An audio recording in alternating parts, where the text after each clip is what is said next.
On a Sunday morning, Nancy Thompson emerged gracefully from her stately white colonial home in Tampa's upscale Davis Islands neighborhood. Her emerald green maternity dress sparkled in the Florida sunlight. Despite being 8 months pregnant, she moved with remarkable lightness as she headed to First Presbyterian Church of Tampa with her husband Robert. "Good morning, Nancy. Not long now. How are the baby preparations coming along?" Friends greeted her warmly in front of the church. This was her first pregnancy in 7 years of marriage, a precious life finally conceived after years of fertility treatments. "Yes, it still feels like a dream that our family will be growing soon," Nancy smiled, gently placing her hand on her belly. Beside her, Robert beamed with pride. As a senior manager at a real estate development company, he had contributed to Tampa's economic growth and was a trusted figure in the church community. During Sunday service, the pastor offered a special prayer. As the congregation responded with warm amens to the words, "Lord, please protect this new life," Nancy's heart overflowed with gratitude. Though she maintained her cool judgment as an insurance risk analyst by profession, at this moment she couldn't hold back her emotions. After the service, the couple enjoyed lunch at Burns Steakhouse. A list of birth preparations lay spread out on the table. Over the chef's special beef tenderloin, Robert unusually kept work talk to a minimum, focusing instead on the upcoming birth. "The birth plan is perfect. Dr. Sullivan has given us her full approval that everything's progressing well. I trust you completely. You're going to be a wonderful mother."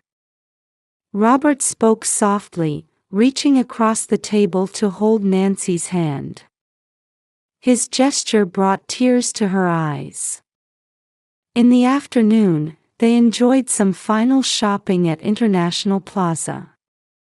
At the baby store, Robert carefully examined each stuffed animal, seriously considering which would be the best. "How about this white rabbit? It could be the baby's first friend." That evening, Nancy sat alone in the bedroom looking through an album. Photos from hospital visits during fertility treatments, flowers Robert had given her after each egg retrieval, and the positive pregnancy test she'd waited so long for, all had become precious memories. In particular, the photo from the day they confirmed their first pregnancy showed them both crying with joy. The following weekend, Nancy's mother Elizabeth came to check on them. The aroma of homemade apple pie filled the house. "Nancy, your nursery is absolutely lovely." The clean, white-based space was accented with gentle pastel colors. A mobile swayed gently in the breeze from the ceiling, while hand-painted animals smiled sweetly from the walls. Robert took time off to help prepare everything. He even painted the murals himself. "That boy will surely be a wonderful father. I can feel your love for each other filling this room." Elizabeth's words gave Nancy a profound sense of happiness. With 3 weeks until her delivery at Tampa General Hospital, preparations for welcoming their new life were steadily progressing. At dusk, Nancy stepped into her backyard. The sea breeze from St. Pete Beach gently caressed her cheeks. The bougainvillea in the garden was in full bloom, its vibrant pink colors enhanced by the setting sun. That night, lying in bed, Nancy said a silent prayer. "Dear Lord, please let this child grow up healthy. And please let these happy days continue. Outside the window, Florida's night breeze seemed to softly bless the new life about to begin. Feeling the small life's movements within her, Nancy drifted into peaceful sleep.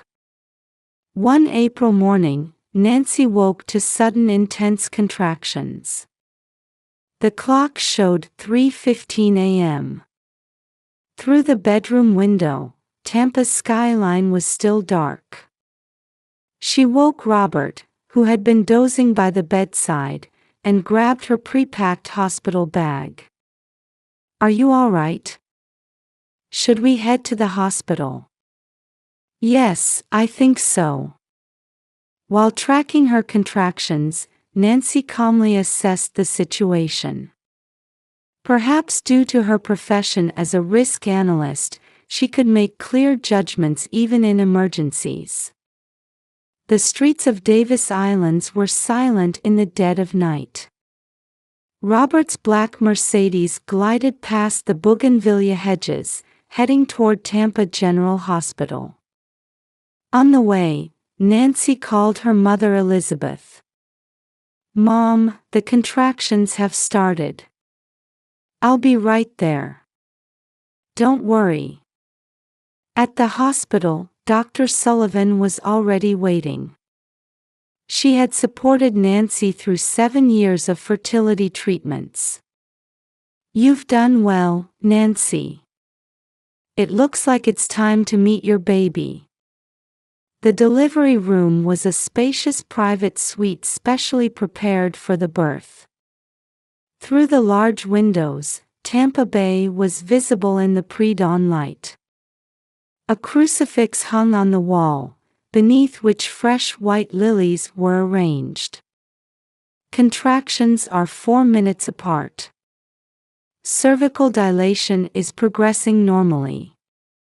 Jane, the midwife, explained the situation in professional terms, her voice carrying the confidence of years of experience.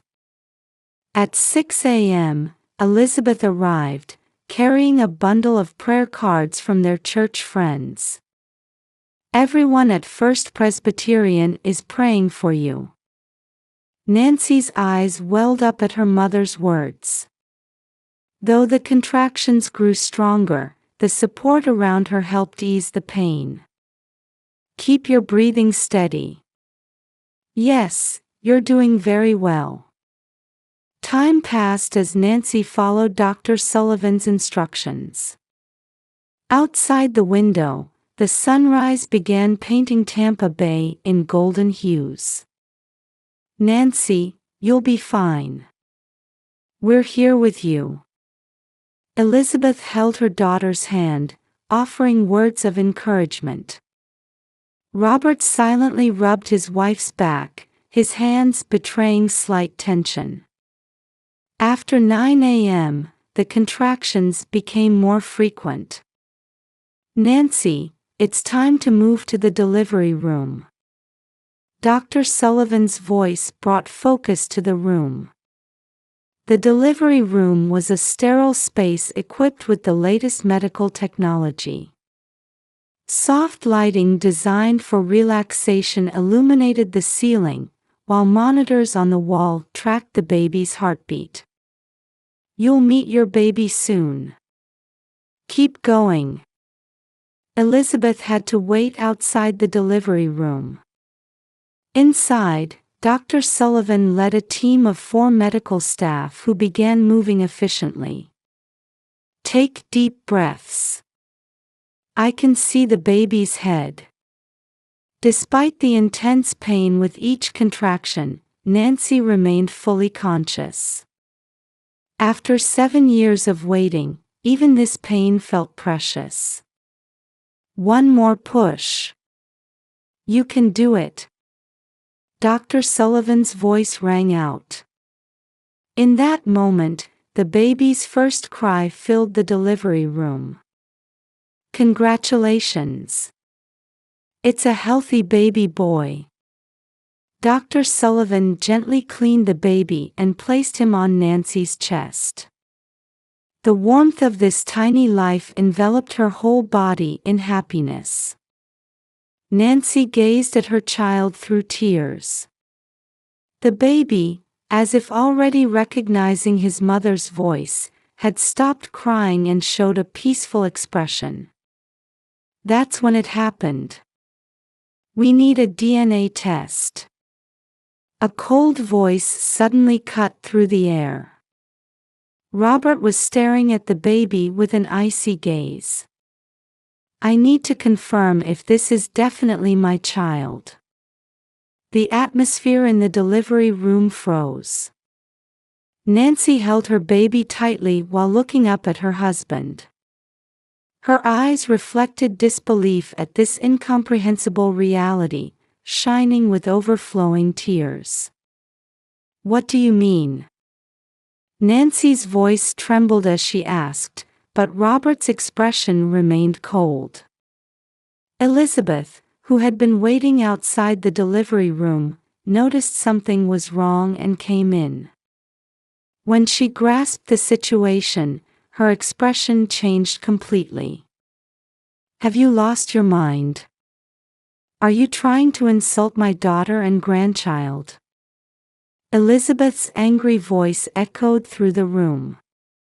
Dr. Sullivan, sensing the situation, immediately gave instructions to her staff. Mr. Thompson, we can discuss this matter later. Right now, the mother and baby's rest is our priority. Robert didn't respond. However, his expression showed no regret.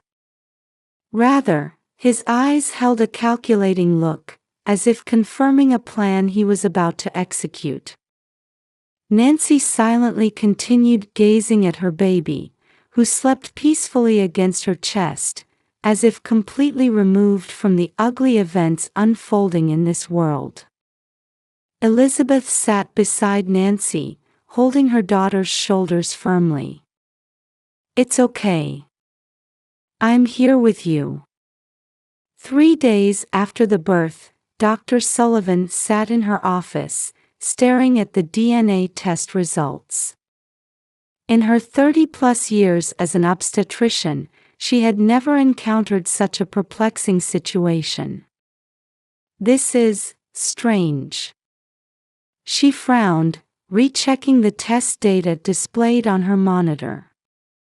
The data showed clear abnormalities. The threshold values between positive and negative results were completely different from the normal range. Just then, there was a knock at the door. Nancy Thompson opened the door. Though showing signs of postpartum fatigue, her demeanor as she held her baby radiated unmistakable maternal love. Dr. Sullivan, the results. Her voice trembled slightly. Behind Nancy stood her mother Elizabeth. Dr. Sullivan guided them to a sofa in the corner of her office, furthest from the windows. The walls were adorned with numerous awards telling the story of her career, next to which hung photos of babies whose births she had attended, evidence of her involvement in over 3,000 new lives over 30 years. There are unnatural aspects to these results. Dr. Sullivan carefully chose her words as she began her explanation. Doctor, I absolutely. Nancy, I've been your doctor for 7 years. I know your integrity better than anyone. The doctor's voice carried unwavering trust. Elizabeth silently squeezed her daughter's hand. Actually, something has been bothering me since last night. Dr. Sullivan stood up and began walking around her office. Through the window, a cruise ship could be seen docked in Tampa Bay. Beyond it, the Florida sun shone brightly. The lab technician reported some suspicious findings. Unusual access logs were found in the laboratory system. She returned to her desk and showed them the computer screen. Look here. This is the pattern of normal test data. The screen displayed comparison graphs with past test results. And this is the current result. There's clearly an unnatural bias. The graph's abnormality was obvious even without medical expertise. But why? In response to Nancy's question, Dr. Sullivan let out a deep sigh. I asked the system administrator to investigate thoroughly. She typed on her keyboard, opening a new screen. Last night, there was external access to the laboratory system. And immediately after that, parts of the data were altered. A heavy silence fell over the office. The baby was sleeping peacefully in his mother's arms. There's more that concerns me. Dr. Sullivan pulled a document from her desk drawer. This is from the hospital's security cameras. Last night, a suspicious person was seen near the laboratory. Though the security camera image was unclear, it showed a tall man in a suit, a familiar silhouette. Elizabeth gasped. It looks very similar to Robert. Dr. Sullivan's voice maintained its composure but carried a hint of anger. But that's not all. She scrolled the screen further. Mike Johnson, our lab technician, made an interesting statement this morning. A few days ago, someone approached him offering $500,000 in cash to falsify the test data. The color drained from Nancy's face. Mike refused the offer and immediately reported it to his supervisor. However, he started receiving anonymous threatening emails afterward.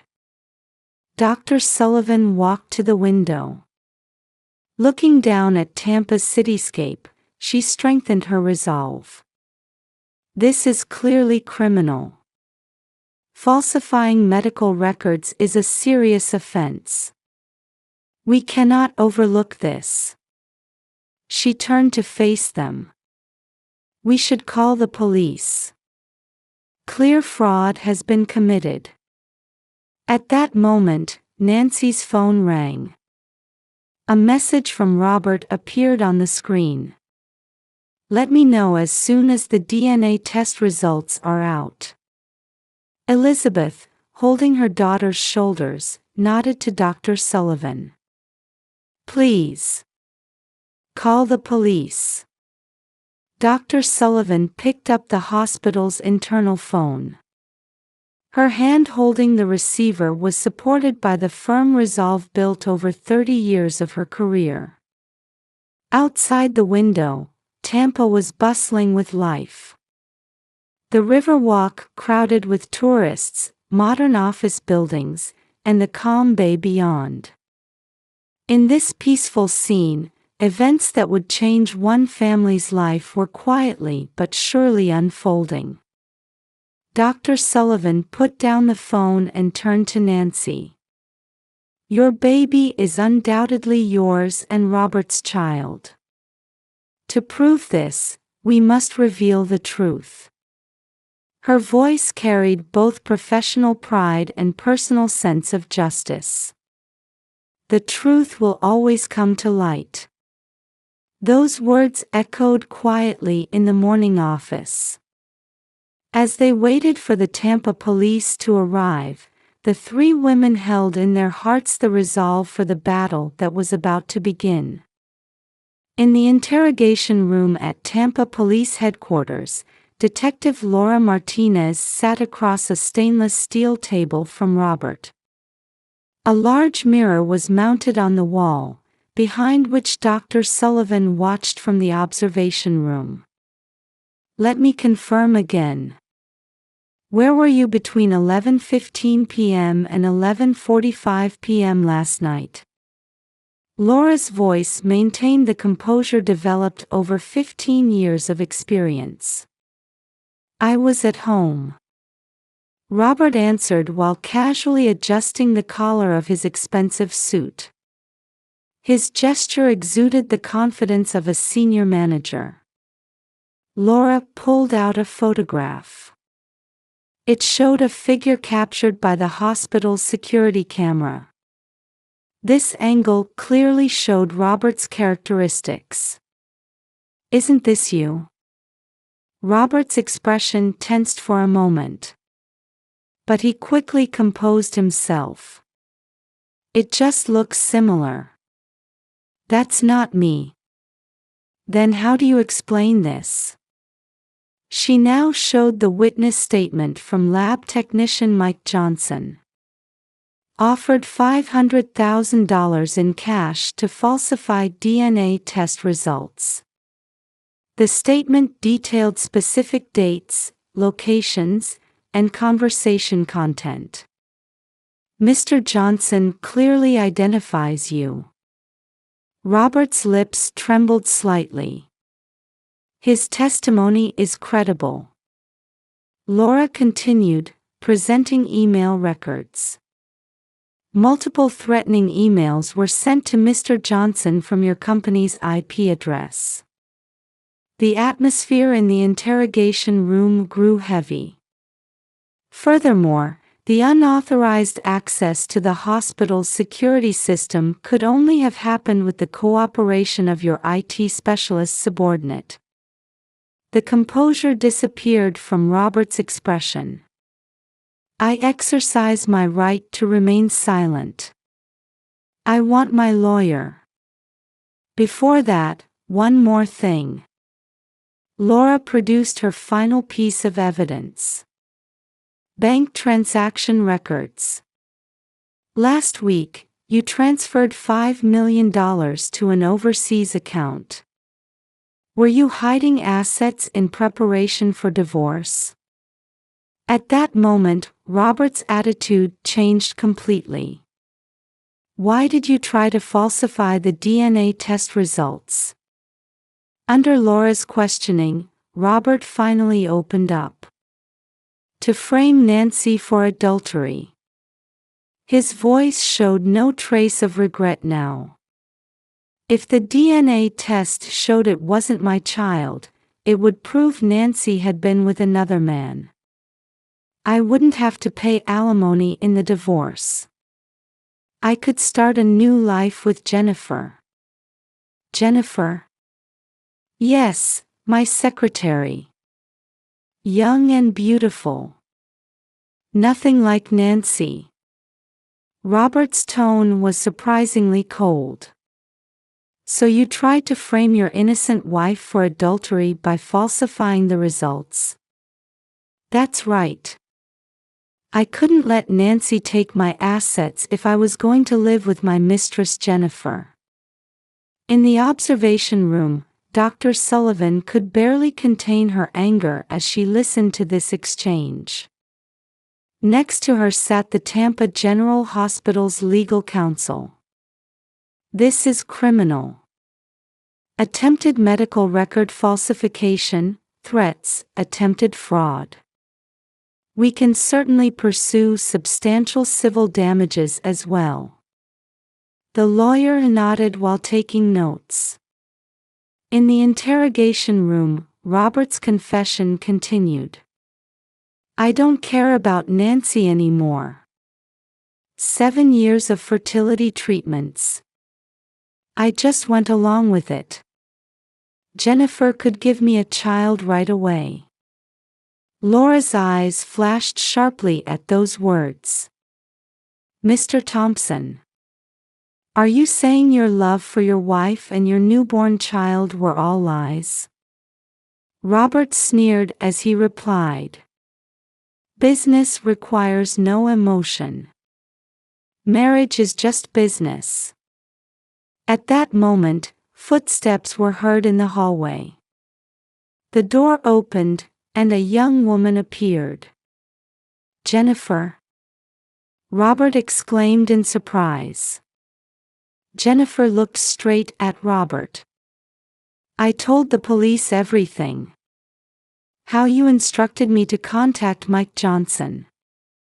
How you planned the data falsification. Everything." "What? Let's end this, Robert. I cannot be part of framing an innocent person."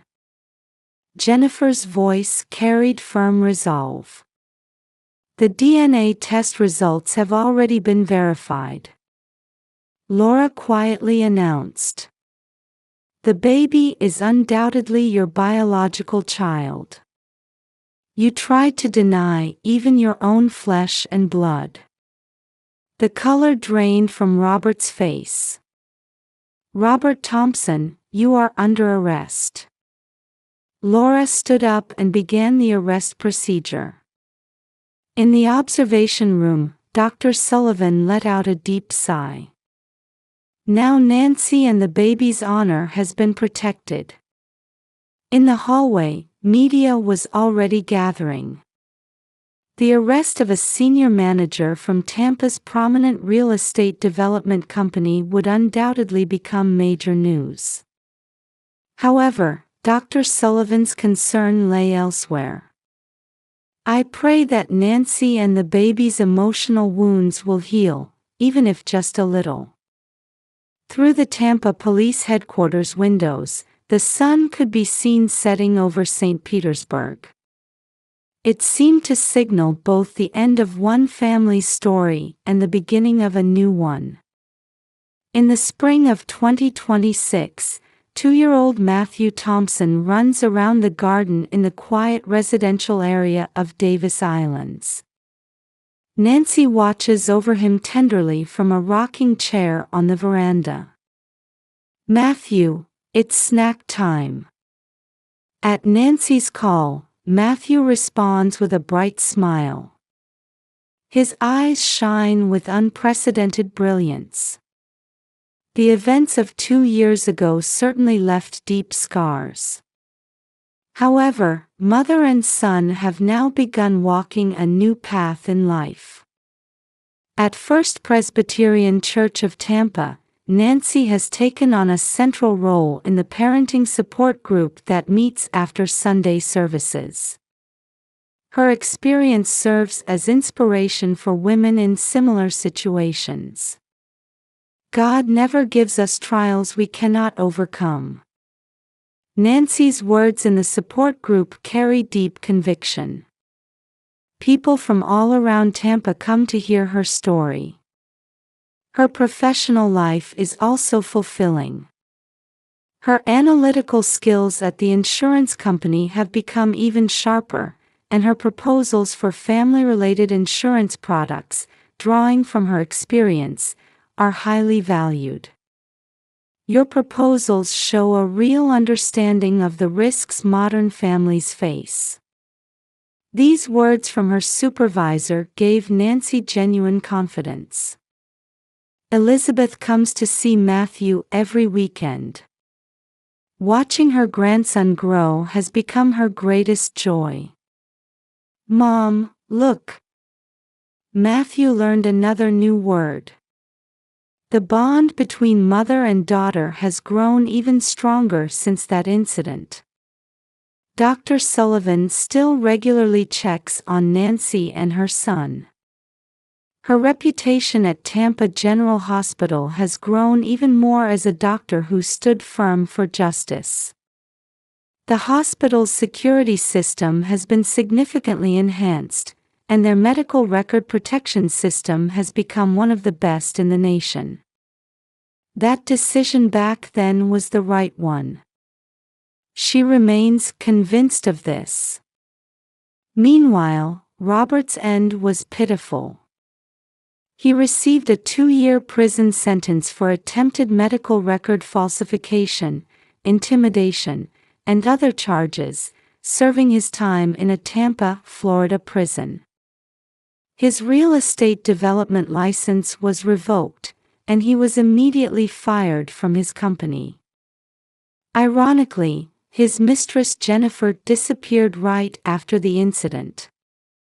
Rumors later circulated that she had started a new life at a startup in Miami. "I failed to see that man's true nature," Jennifer said in a local newspaper interview. "But I'm glad I made the right choice in the end. I couldn't be part of ruining Nancy and Matthew's lives." Her testimony played a crucial role in the trial. In prison, Robert showed no signs of rehabilitation. No one came to visit him, and he spent his time in solitary confinement. Even his former colleagues began denying any association with him. "I want nothing to do with someone who would commit such a despicable act." His reputation in Tampa's real estate industry was destroyed, making any comeback virtually impossible. Detective Laura has begun using this case as "the dark side of modern families" in her lectures at the police academy. "I want to teach young police officers about the foolishness of betraying family for money and desire." Her lectures have left a strong impression on many aspiring police officers.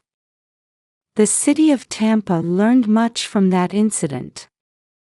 The importance of family bonds, medical ethics, and justice became deeply ingrained in the hearts of the city's people.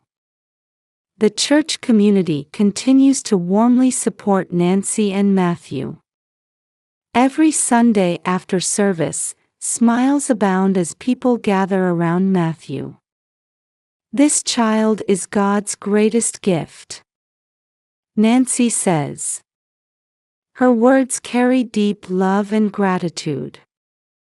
The shocking events of 2 years ago were certainly a great trial. However, overcoming them has made Nancy an even stronger and more gentle mother. Matthew grows up healthy, surrounded by his mother's love.